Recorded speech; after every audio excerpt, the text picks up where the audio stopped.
The Korthik dreadnought, Inviolate, glided through the asteroid field, its shadow swallowing the tiny human vessel. That primitive industrial junk. Bring it in. It'll make a fine trophy for the hangar. The long shift was seized without a shot, its crew still deep in their shift, unaware, a scratched yellow and charcoal hull. Massive rig-mounted drills, no weapons, no shields worth the name. Secure it in the main hangar.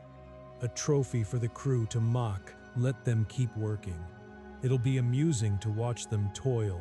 The hangar doors sealed, locking the miners inside a fortress 6 kilometers long. The mining ship received no demands, no ransom, only permission to continue their shift. They're just miners. What could they possibly do? He had given them permission to do their jobs. He did not know what their jobs were. Deep in the asteroid belt, the TSV long shift hummed with the rhythm of hard work. Quota standing at 62%, Maria. We'll hit it before second meal if this vein holds. Confirmed. The spectros showing high-grade nickel iron. Easy extraction. 62. Last week we'd be at 80 by now. This rock's stubborn. The sensor board blinked with a new contact. Not an asteroid, but a vessel of immense size. Foreman Donovan. I have an unscheduled contact bearing 045. Design unknown. Mass. Massive. Log it. Maria, if they need ore, they'll hail us. Could be pirates. Or those Korthik we've heard about. Coffee won't drink itself, Hank. Keep the drill arm hot. They kept working, the drills still grinding, as the shadow of the Inviolate fell over them, a burst of static.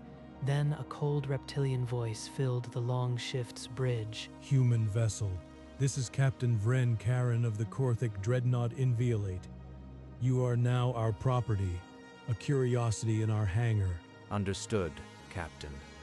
Are you a client in need of mineral extraction, or do you have a specific ore request? Client? No, insect. You are a trophy. Your ship is primitive junk, but your toil will entertain my crew. Keep working. Thank you, Captain. We'll continue the shift as permitted.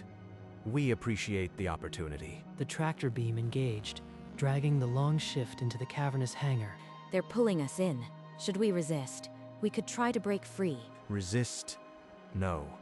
Let them. They might pay better than the Union, and they asked us to keep working. That's a contract. The hangar doors sealed behind them with a resonant thud. The long shift was now inside the Inviolate, and its crew saw only a new worksite. The crew powered up the external monitors. Towering walls of dark composite loomed over them, glowing with alien script. Hull plating reads dense. The spectrometers pinging military-grade composite, titanium, tungsten, some unknown isotope. Looks like a high-grade deposit. Maybe if we ask nicely, they'll let us extract a few thousand tons. Not a bad idea. Maria, load up the shift logger. I am filing an extraction plan. Designate this hangar as deposit site 447. You are serious? We're actually going to mine the alien ship? They gave us permission to keep working. They're the client, and the client's property is our ore body. Standard protocol. I like it. Beats grinding through another nickel iron rock. Let's see what those big drills can really do. The shift logger accepted extraction plan 447. The Inviolate's internal hull was now an authorized mining site. Deploy the drill arms. We'll take a surface sample from that bulkhead first. Let's stay efficient. The heavy arms unfolded with a low hydraulic whine, drill heads heating to an orange glow. The miners were back on the job. The drill bit met the Korthik hull with a screech, then sank in as if through sandstone. The bit glowed white-hot, scything through the alien metal without resistance. That's cutting like butter. Maria, what's the density reading compared to standard asteroid grade? About 40% less dense than asteroid nickel iron. Pure and clean like a gift. On the Inviolate's bridge, the feed from the hangar showed the humans toiling at a hole in the wall. Look at them, scratching at the wall like insects. This is better than the entertainment feeds. Captain, I am reading an irregular vibration pattern from the hangar. It could indicate structural stress. Structural stress? Their tools are toys. Let them play. If it bothers you, monitor it. We've already pulled 3 tons of high-grade alloy. This might be the easiest shift of my entire career. The miners settled into their rhythm, and the Inviolate hummed along. None the wiser, 3 hours into the shift, the crew filtered into the galley for a brief meal. The auto drill continued its work outside. At this rate, we'll hit the daily quota in half the time. The alloy's so pure, the bins are filling faster than we can stack. Not complaining. Last month we busted a drill bit on granite that was harder than our contract. This is a vacation. Just another deposit, Hank. Client wants it extracted. We extract. Drink your coffee before it gets cold. Aboard the Inviolate, the shift change brought a fresh crew to the bridge. A junior officer paused at his station, frowning at an audio feed. Commander Voss was summoned.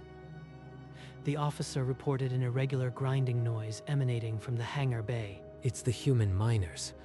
They're working on the hull. Log it as external maintenance and move on. Back on the long shift, Maria checked the progress log. The drill had cut through a non-structural partition, an interior wall of the alien ship. We've breached an interior wall. No critical systems in the way. Just more of that beautiful alloy. The drills ground deeper, chewing through the alien architecture. And still, no one on the Inviolate raised an alarm. That wall led straight to a main structural brace. Sensors show its load-bearing, denser than anything we've hit so far. Pure military-grade composite. If we can extract that brace, we'll double the daily quota in one cut. Update the extraction plan. We'll reroute the drill arm to target that brace. It won't even slow us down. On the Inviolate's bridge, a yellow pulsing light broke the routine. Vibration sensors on deck 17 screamed into the red. Run a diagnostic on that sector. Check for battle damage, microfractures, anything that could cause that harmonic spike. The diagnostic scrolled green. No impacts, no weapons fire, no structural fatigue.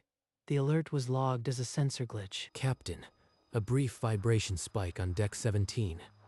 Diagnostics show nothing. Likely another sensor error. Then why are you bothering me? Monitor it. Do not interrupt me again unless the ship is tearing apart. Aboard the long shift, the drill arm realigned, its bits centering on the exact coordinates of the dreadnought's load-bearing spine. The miners pushed forward, cutting ever deeper into the Inviolate's heart. The Korthic alarm stayed silent. The main structural brace surrendered with a shriek that echoed through the hangar, the Inviolate shuddering from spine to stern. On the bridge, warning klaxons finally broke the silence. Integrity alerts bloomed across the holographic displays. Captain, the vibration spike has recurred, and it's worse. The hangar deck is reporting structural anomalies. We need a physical inspection team. Send a team. But first, I want a full combat readiness diagnostic. If this is an attack, we will not be caught flat-footed. A security squad armed and armored marched toward the hangar. But the corridors were already twisting from the strain, doors jamming shut. Sounds like the whole ship is waking up. You think they'll complain about the noise, boss? Let them. We're still on quota. Keep the drill running. Captain, the inspection team reports structural warping in the corridors. Bulkheads are misaligning. They may not reach the hangar quickly. In the hangar, the mining ship's drills never stopped. The screech of cutting metal drowned out all other sound. The Inviolate groaned like a wounded beast, its internal skeleton slowly giving way. The miners kept on mining. The inspection team finally breached the hangar gallery, their helmets caked with debris from twisted corridors. They froze at the sight, through the static. Their report crackled. The mining ship was stationary, but its drills were tearing through the internal hull. Walls gone, brace severed. A joke. This is a malfunction. The feed is corrupted. The insects could not do this. No malfunction, Captain. The team is sending visual confirmation. The humans have removed 3 interior walls and a load-bearing brace. Our spine is compromised. Seal the hangar. Engage magnetic locks. Crush them with the doors. I will not lose this ship to vermin. Power surged to the hangar doors, but the mechanisms shrieked and jammed. Structural warping had twisted the entire frame beyond operation. Foreman, the hangar doors are trying to close, but we've got a drill arm in the track. Then cuts through the track. We're not done with our shift. The drill arm pivoted and bored straight into the door's magnetic actuator, showering the hangar with shredded composite and blue sparks. The captain watched the feed go dark as the hangar controls died. The Inviolate was being devoured from the inside, and he could only listen. With no other options, Vren Karen opened a direct channel to the long shift. His voice shook with fury. Human foreman, you will cease your machines immediately. You are cutting through the hull of a Korthic dreadnought. Cutting through. Captain, we're just following your instructions. You permitted us to keep working. The extraction is ahead of quota. You are prisoners. We captured you as a trophy. You dull-witted miners, cease or we will destroy you. Prisoners. That's a misunderstanding. We're independent contractors. You gave us permission to work. That's a binding verbal contract under our union rules. The Korthic bridge officers turned to each other, their reptilian faces masks of disbelief. The humans were not afraid. They were negotiating. Listen, Captain. The alloy we've extracted is military grade. We're willing to discuss a price per ton. It's a win-win for both parties. Captain, current spot market for this composite is 3,200 credits per ton. We've already pulled nearly 10,000 tons. That's a substantial asset.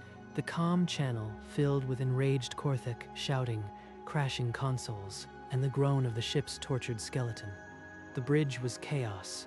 The miners had just offered to sell the captain his own warship, piece by piece, and they truly did not grasp the offense.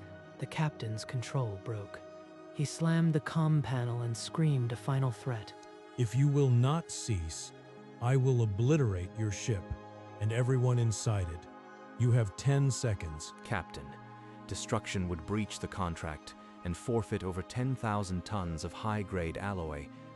That's a substantial loss for your employer. Captain, perhaps the miners' labor can be redirected.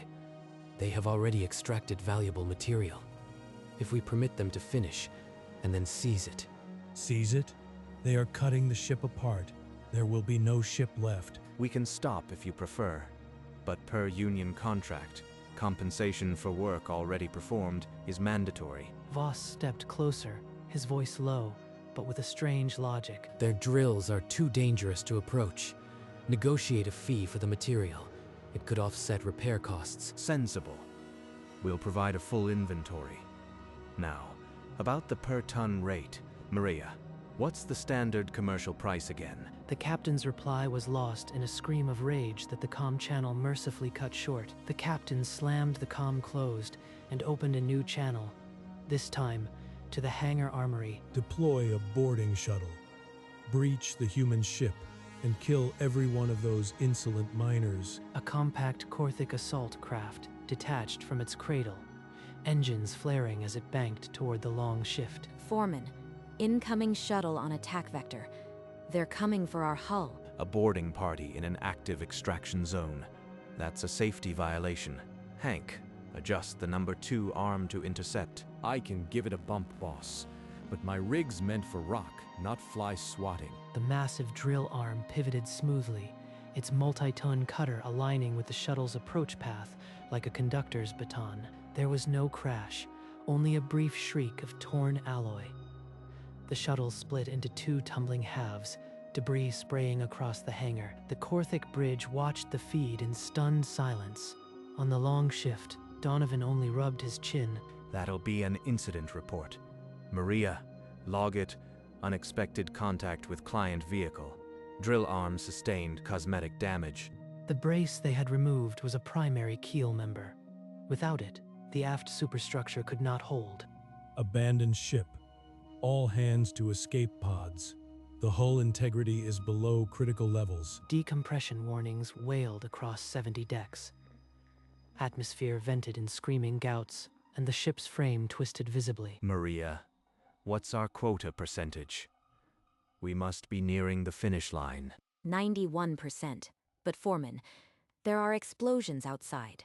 We have to disengage and go. We finish the job, Maria. The client expects a full extraction.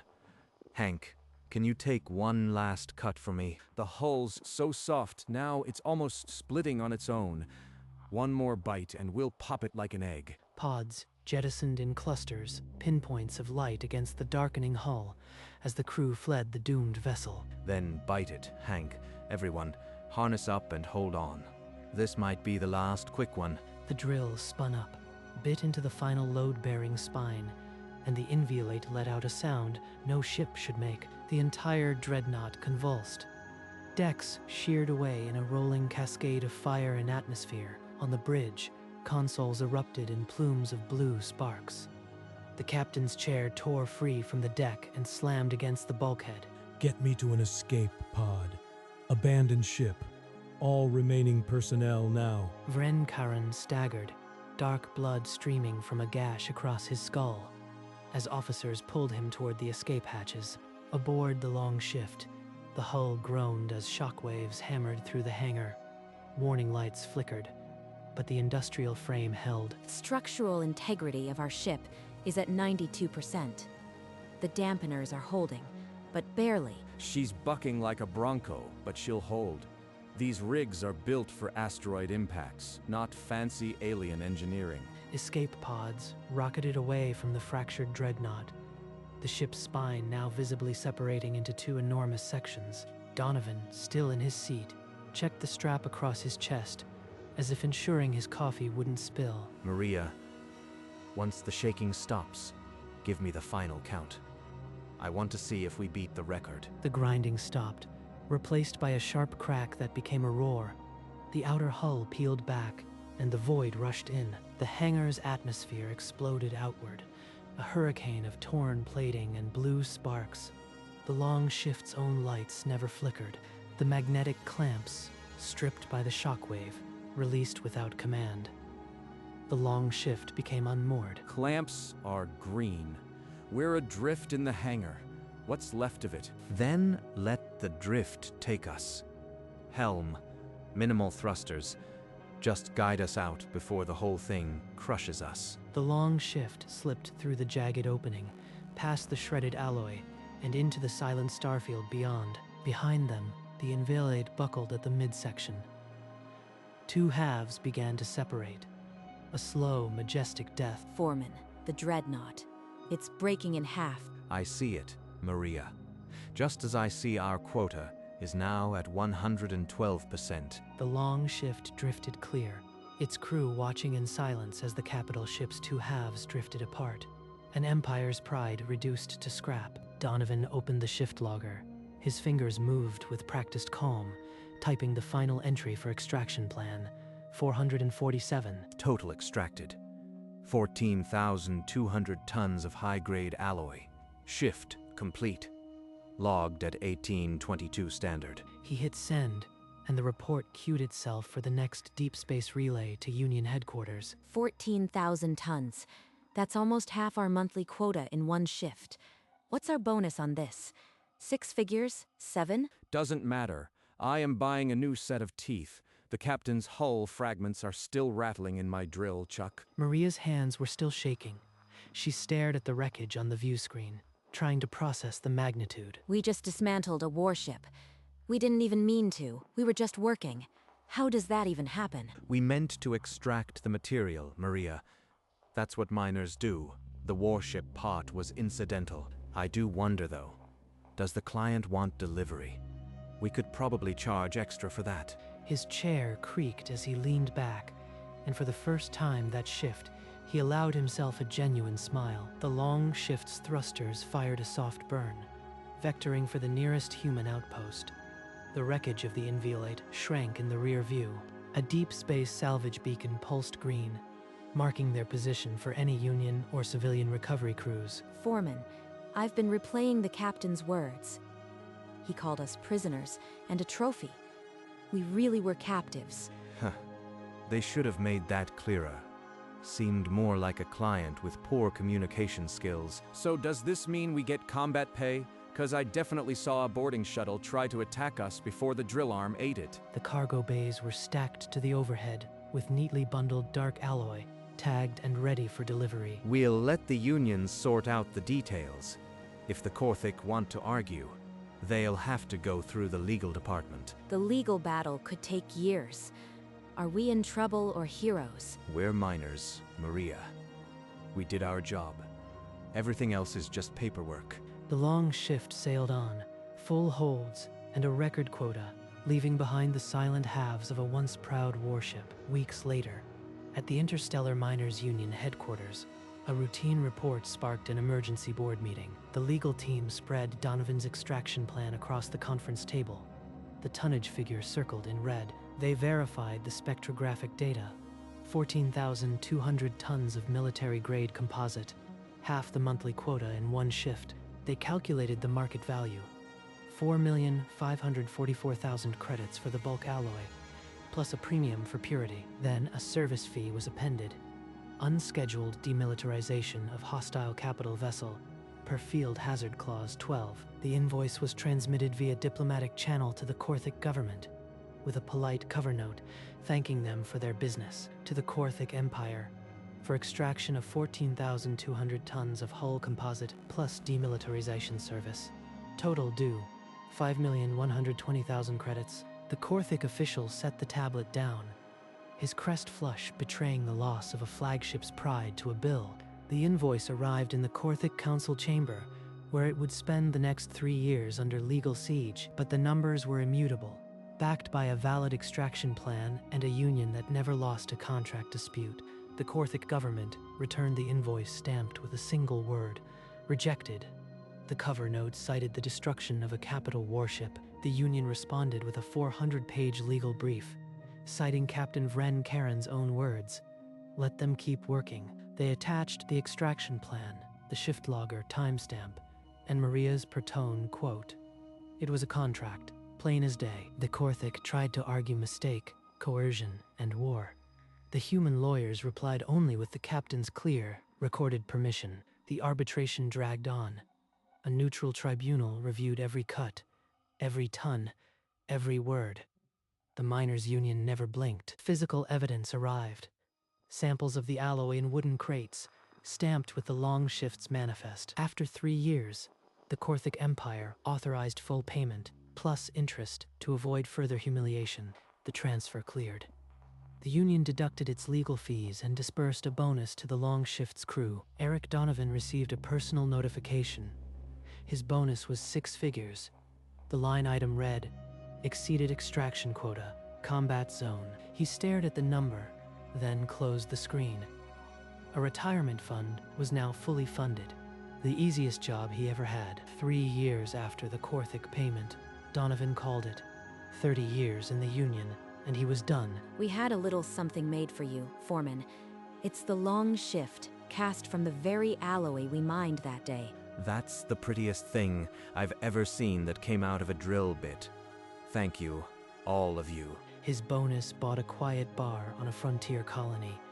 He named it the Long Shift. Behind the counter, he mounted the piece of the Inviolate's hull he'd kept as a souvenir. The dark alloy still gleamed under the bar's lights, a silent testament to the easiest job he ever had. The model of the Long Shift sat on a shelf nearby, its tiny drills frozen in time. Outside, the neon sign buzzed to life, welcoming any miner who needed a drink and a story. Donovan stood behind the bar, polishing a glass, the hull piece above him like a shield. He was ready for the questions that would come, and the quiet pride of a job done right. A young miner leaned on the bar, his eyes fixed on the dark metal behind the whiskey bottles.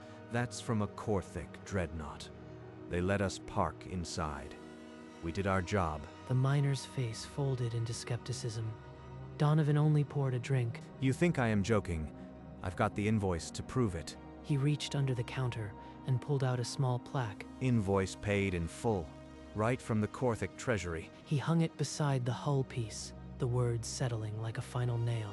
The easiest job I ever had, and the only one that paid for itself twice. The young miner stared a moment longer, then pushed his empty glass forward with a grin. The bar hummed with quiet conversation, The hull piece a silent witness above it all. The bar's hum had softened into a comfortable lull, the clink of glasses a gentle chime against the murmur of voices. The hull piece caught the amber light, its dark surface glinting like a captured star above the bar. Donovan looked away from it, his gaze finding the model ship standing on the shelf. Its tiny drills were poised in mid-cut, a miniature of the day that changed everything. He allowed himself a final, quiet smile, then turned back to the bar. Outside, the neon sign of the long shift buzzed, a steady heartbeat in the stillness of the frontier. The camera drew back, past the sign, past the rooftops, into the star-swept darkness of the colony night. The easiest job he ever had, and the only one that paid for itself twice. A long shift, indeed.